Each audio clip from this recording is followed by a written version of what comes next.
Agriculture Secretary Manuel Piñol, Solicitor General Jose Calida, Presidential Assistant for the Visayas Mikey Lloyd Dino, Representative Martin Romualdez and other honorable members of the House of Representatives. I think he was left behind. Pupunata siya ng Davao, sasama sa akin. Maybe he went home to ask permission from his wife. Takot pala talaga sa asawa itong...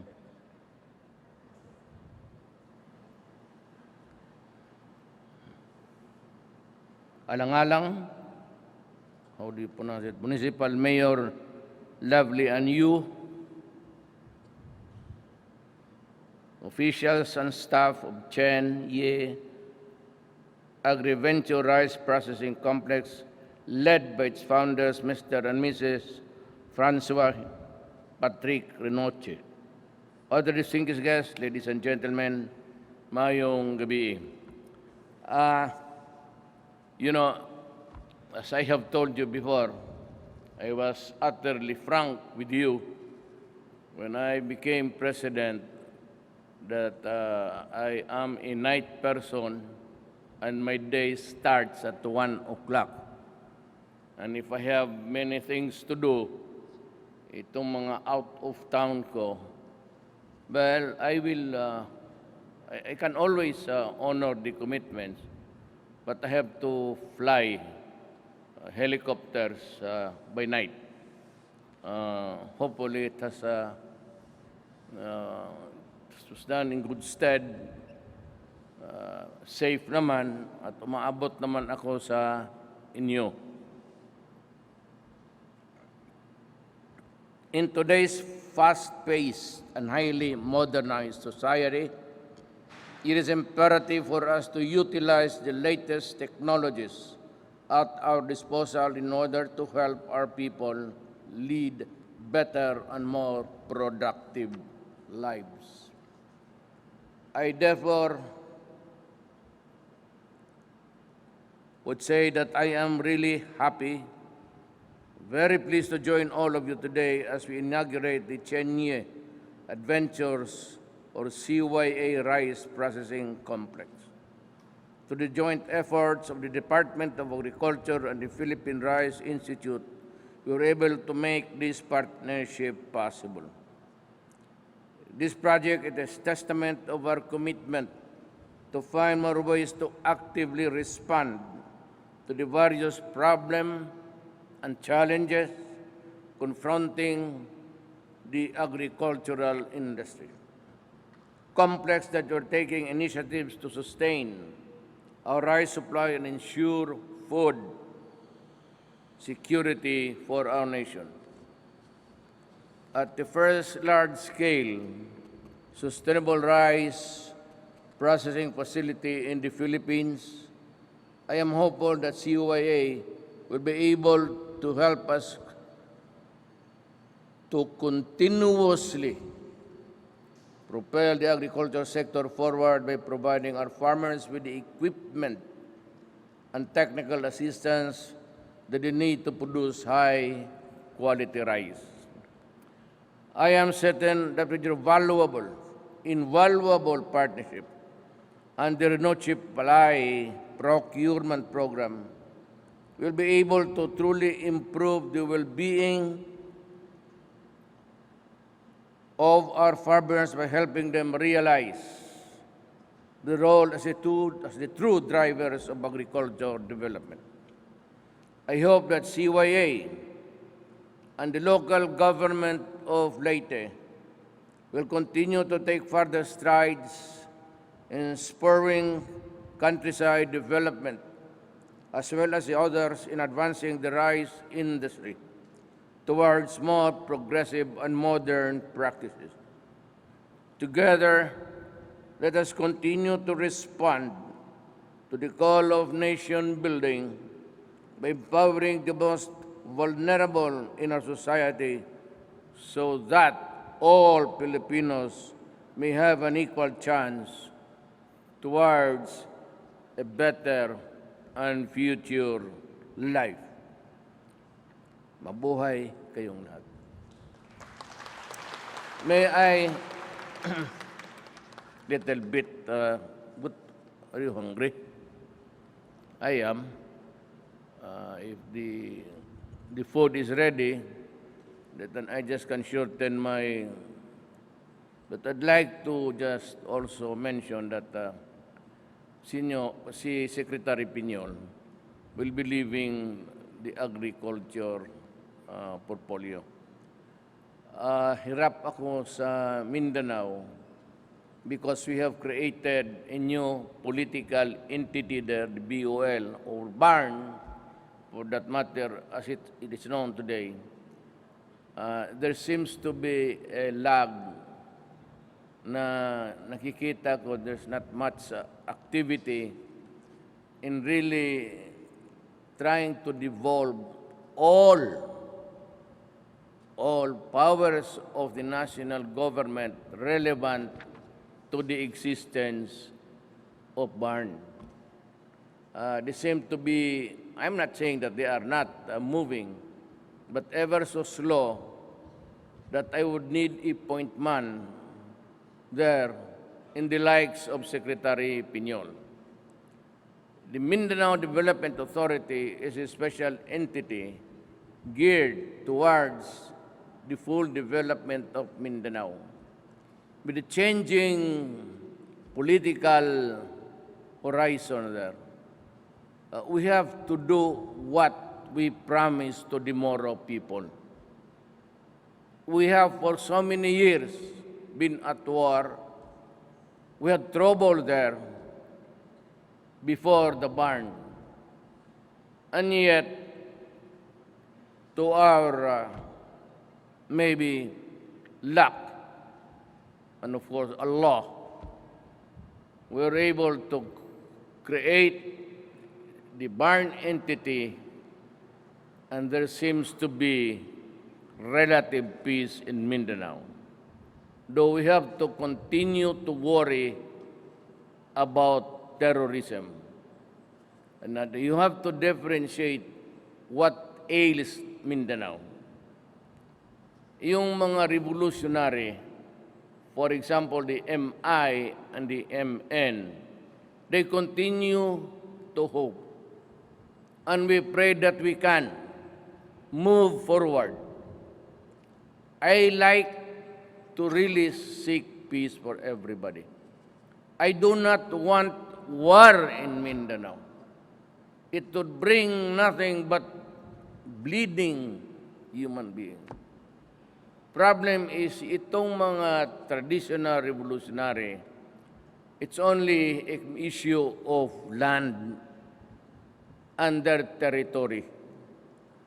For the simple reason that they were parang sideswipe sila,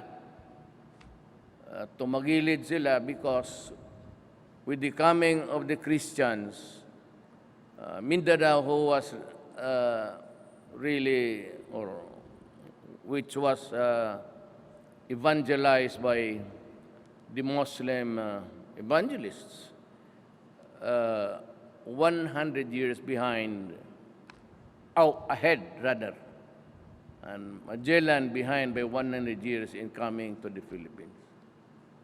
Pag ikaw ay Tagalog, Bisaya, but if you do not know how to talk the Maguindanao, Maranao, Sama, Kagan, Tausog, hindi ka taga Mindanao. O ang reliyon natin, Christianity, we are not the original inhabitants of Mindanao. The original inhabitants of Mindanao are the Moro people. Because most of them, sabi ko, with the entry of the evangelist Muslims, Islam, they were converted ahead. So, like us, we call Cebu now a Cebu. But if you talk to the originals, they would say Sugbo. So what's really the Ilonggo would be Hiligaynon. The Waray is the Waray. That's the name of historical names na yan. Kaya tayo medyo may gulo. And the Abu Sayyaf, which is really a connect of ISIS, is still sowing terror. I have already placed there one division sa Sulo mismo. There's the fighting there is brutal because, itong mga ISIS, I consider them ISIS now, their penchant to decapitate their captives and people who are kidnapped. And despite of the payments, they still proceed to kill their victims. My orders to my military and police to just simply wipe them out from the face of the earth, if we can do that. The ISIS, I am not talking about the Moro. The Moro is the native of Mindanao. I'm talking about those Islamists who have pledged allegiance to the Baghdadi of Syria and Iraq. Sabi ko sa kanila, if they can exhibit that kind of brutality, finish them off, because we do not need that kind of human beings with us. We have gone out to make peace with them. My mother is in Maranao, mestiza. My grandfather is Chinese. My lola comes from Lanao del Sur. But I see these crazy guys, the follower of Islam, they are adapting or nurturing an ideology, or it is really none at all. It is so bankrupt and it is so empty. And what they know is just to kill and destroy. Mankind is threatened. Filipinos are in danger. It's a global threat, just like drugs. Now, if you are a president and you are afraid to kill or be killed, better pass it on to somebody else. That's a question of courage. It's not a question of whatever patriotism. It's just a question of how practical you can be to survive in this world. But I would not, I said, I've been warning everybody. Terrorism, drugs, and all. Do not destroy my country for the 3 years that I am still here. Do not produce drugs for our children to eat and go crazy. But I will really kill you. Simple as that. I'm addressing myself to the human rights, international, local, or barangay. Putang ina ninyo. Sinasabi ko sa inyo, huminto kayo. Pag hindi, talagang iiritan ko kayo. Remember that. Make sure. You know, I'll just leave you 2 statements. I will begin, in 3 years I'm out. But I leave you 2 statements that is really very important for governance. If we cannot have law and order in this country, and if the Filipino people would allow corruption still in government, my God, Even if you give a president 10 terms, if you remain with this kind of structure, if we cannot twist the legal system here, we can never hope to develop within the next, I don't know.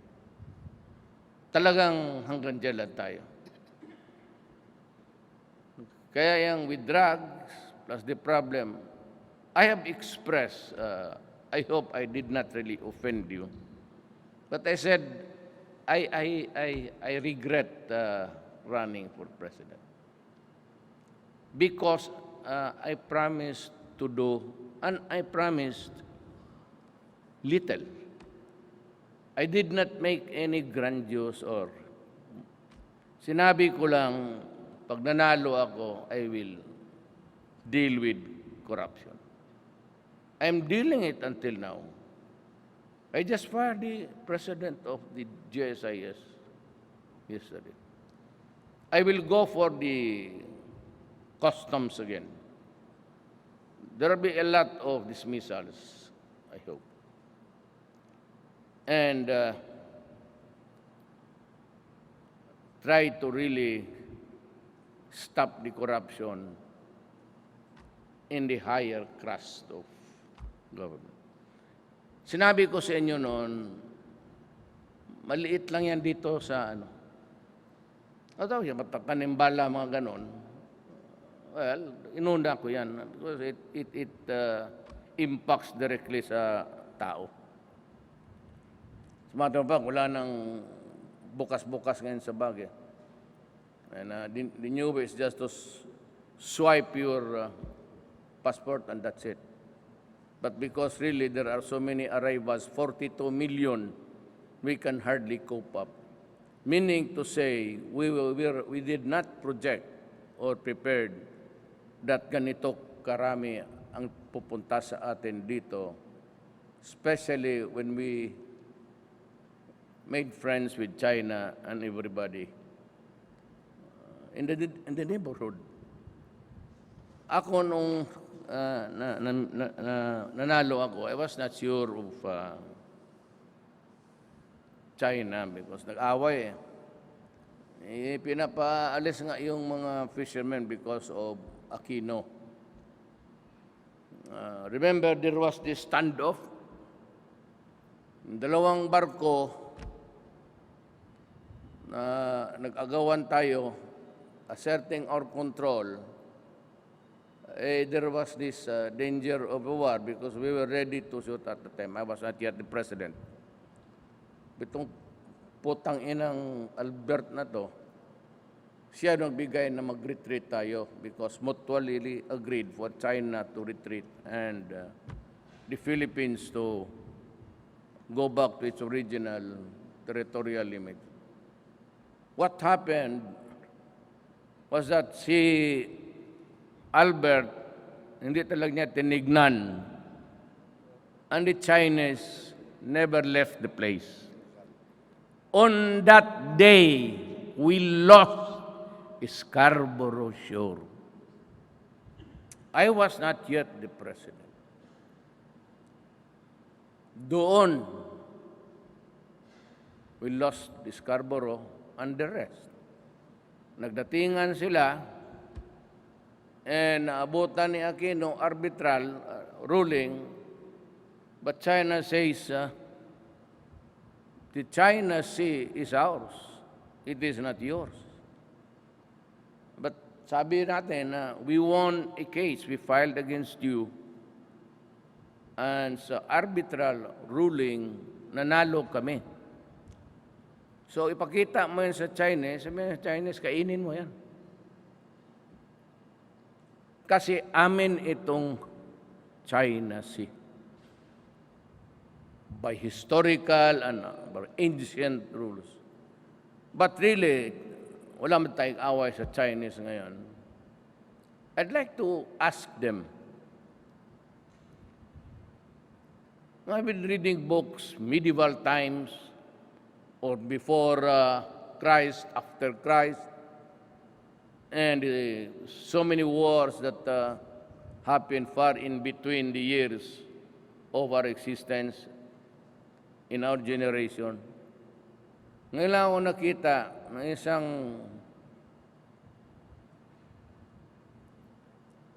isang country na sinulo ang isang ocean. Ngayon itong mga ulol na ito, gusto nilang, they are attacking me on the collateral na I should bar China from fishing, from destroying. Gusto nila pumunta ako doon. O how do I enforce the arbitrary ruling? Magpunta ako doon, dala ko Navy ko, and I insist and say, hey, you guys, you go out. And China, no. What do you want? So magkagera tayo. All the modern missiles are there in yung Spratly. Their missiles can reach from China, Spratly to Manila, in 7 minutes. So what am I supposed to do? Order my soldiers, Navy, Marines, police to go there and die? Yun ang gusto nila. Wala man talaga tayong laban. Ni ang Amerika, ayaw eh. Despite of their itong mga overflights, tapos kunwari, you know, you are already here in this planet. There were in the past, about 7 years ago, in the newspapers, that something was brewing in the Spratly Islands because there was what would appear to be construction. Lumabas na yun. Sabi nga ni President Aquino, the only country who can confront China would really be America. Itong Amerika, alam nila, may 7th Fleet sila. Bakit hindi nila pinuntahan doon sa Spratly and say, hey guy, you are not supposed to build an artificial islands in the high seas. That is exactly prohibited by international law, and the fact that you are constructing it within the exclusive economic zone of our friend, the Philippines. Hinayaan nila. Ngayon na medyo nandyan na yan, all the guns are there, all the missiles are mounted, they want us to enforce our fisheries law and to protect the environment there. Tanungin ko sila, are we in possession of China Sea? Because if we are not, it's all. You're as if you're should be out of your rockers. Itong si Carpio, si Albert, pati isang Carpio, si Morales. I don't know how they would. Gusto ko ibigay sa kanila ang gobyerno.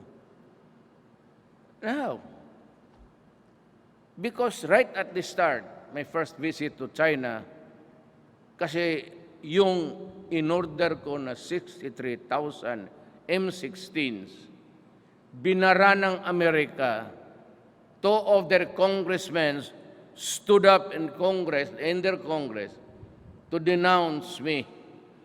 I was ordering it because all the intelligence reports indicated that there was already a build-up, meaning to say they were passing arms to anyone who would join the Maute. Kaya pumunta ako sa Japan, sabi ko, mag-utang na lang ako, wala man akong pera. Sabi ni President Xi Jinping, okay, I'll give you the arms free. Walang problema, press the bullets. Then kulang pa, mahiya man ako maghiya ng dagdag, I went to Russia. I went to President Putin, I said, Sir, if you may, I have this problem. Kaya ngayong araw na nandoon ako sa Moscow, pumutok ang Marawi. And luckily, I had a last minute, he came in from Georgia, which is a territory of Russia. He flew by 6 hours just to see me doon sa malapit sa airport. So I told him, do not worry. I'll give you. And to this day, to this very day, China and Russia never asked even for one single toothpick. That is how geopolitics is being played. America could have done it earlier but did not. I am surprised why. Now he wants us to tickle China at kapag pumutok itong ang masakripisyo, papasabugin na yung Palawan kasi nandyan na si lahat ngayon because it's facing the China. I am not about to order my soldiers to go to the mouths of hell to die na walang kalaban-laban. Cannot do that. Hindi ako natakot. Pero kung magsama ito si Carpio, si Morales, si Albert, I would be happy to lead them. Kung magagera talaga, hilain ko itong mga Leyte na ito. Dito tayo. Ito. Anyway, mamamatay man tao. Mamamatay man talaga tayo. Punta tayo doon. Make this. We can never win a war against China. Kaya yan ang problema natin. I hope that China would not overdo things also. Because there is always America pushing us, egging us, tinitikoy tayo para, sige, ginagawa akong bait. Anong tingin ninyo sa Pilipino? Wati? Ngayon, nasabi ko, dalhin mo yung lahat ng eroplano mo, barko mo dito sa China.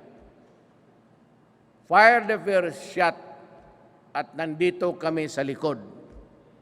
Sige, laban tayo kung sinong mupulpog. Totoo, Amerika, sabi na USRP Pact, okay.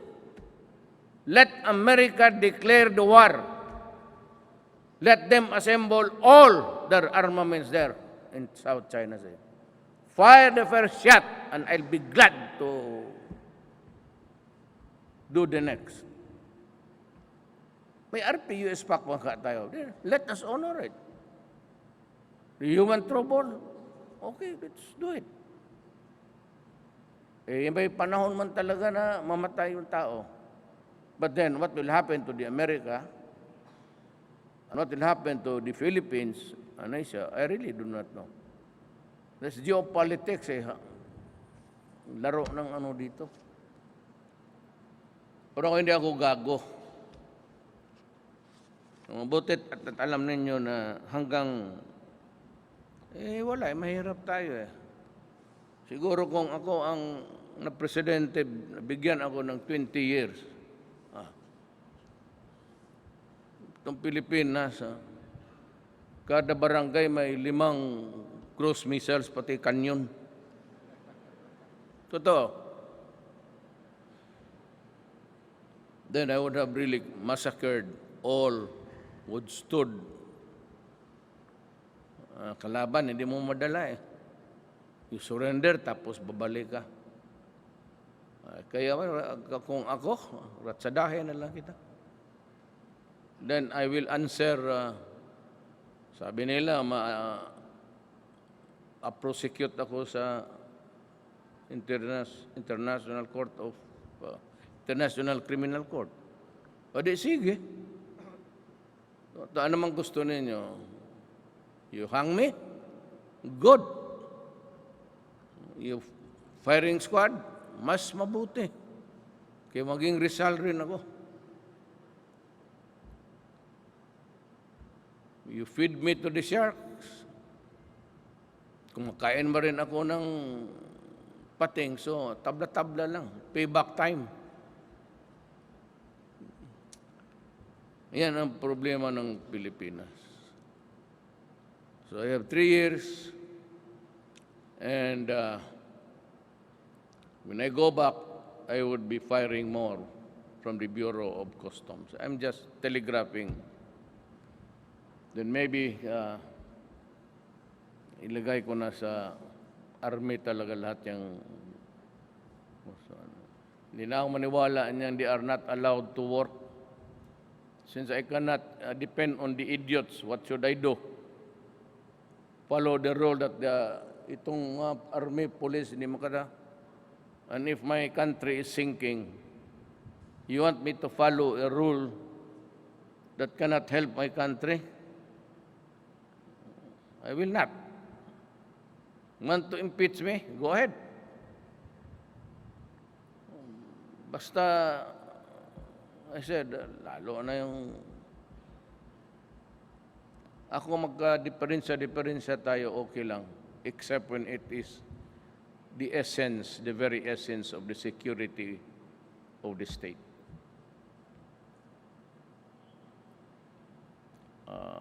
Do not force my hand into it. Do not force me to declare war. Because I have something else. I have a card which I can throw anytime. And you won't like it. But at least it will give a sense of order. And maybe, I don't know. I pray to God. Hindi ko talaga alam ko yun. Pero basta, first and foremost, dalawa lang kasing statement lang oath ko eh. If you reduce my oath of office, it says, I have to protect the people. Second, I have to preserve the country. Yun. Hindi ako alis dyan. Ngayon, I'd like to thank Rancho, Mr. and Mrs. Patrick Rinocci. Guys, from the bottom of my heart, I'd like to thank you for helping my country. I've never, well, few in my life, people who would come here and try to help my fellow men. I feel like almost maybe it's sentimental now because I've seen the complex that you have built for my countrymen. Wala bang administrative na ano sa Joe Calida is the Solicitor General. There to Congress and citizenship.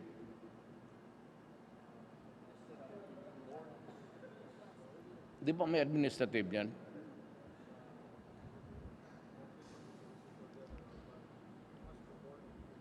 Well, kindly work on it because actually Patrick Francois said that your Patrick is much very willing to be a Filipino citizen.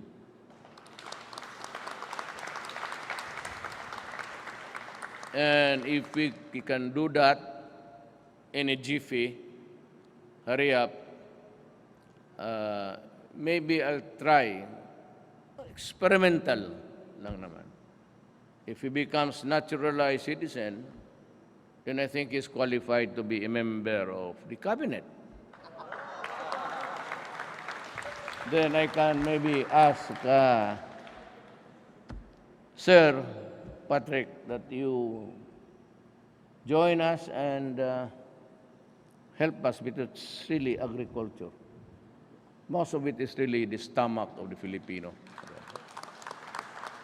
If you want, maybe I can cut corners and wala bang administrative yan? Kaya kung maaari lang, executive order. Let me see, I can always talk to, just Senator Go. Bong, pasalamat ka sa mga tao. Bong is also Chinese, at least half his grandfather. Tignan mo raw, Bong. Baski ganito, no, it's not really a big deal, but somehow yung tulong na ganito comes few and rare. Eh kung ganon siya makagawa ng ganito, and if we can have this kind of complex in our rice-producing centers all over the Philippines, I think that by that time, I would insist that we raise him to the level of sainthood.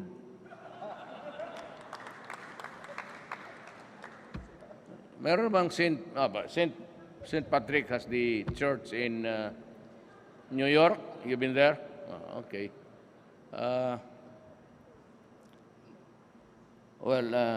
Let us reduce it to a better. I'd like to rename you Patricio, not to compete with the American side. Really, I'd like to thank you from the bottom of my heart.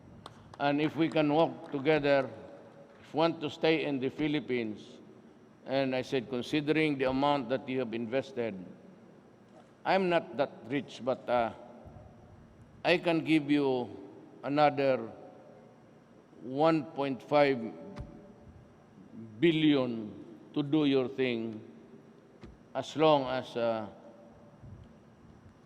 I'm sure that this thing is without any wrongdoing, without the usual corruption, and that is what I do not like. So, but in your hands, I've seen how the 1.5 billion, how it was used. And I said, if we can have that, we have the money. Not much, but we have the money, and we can replicate that in about, I am putting him to task in Mindanao. And if we have something like that, maybe, just maybe, I'd like to, this is really a copied one, a plagiarized, but I'd like to use this in different modes of sentence. Your endeavor, your task, what you are doing really brings you nearer to beauty, and I'm sure closer to God. Thank you.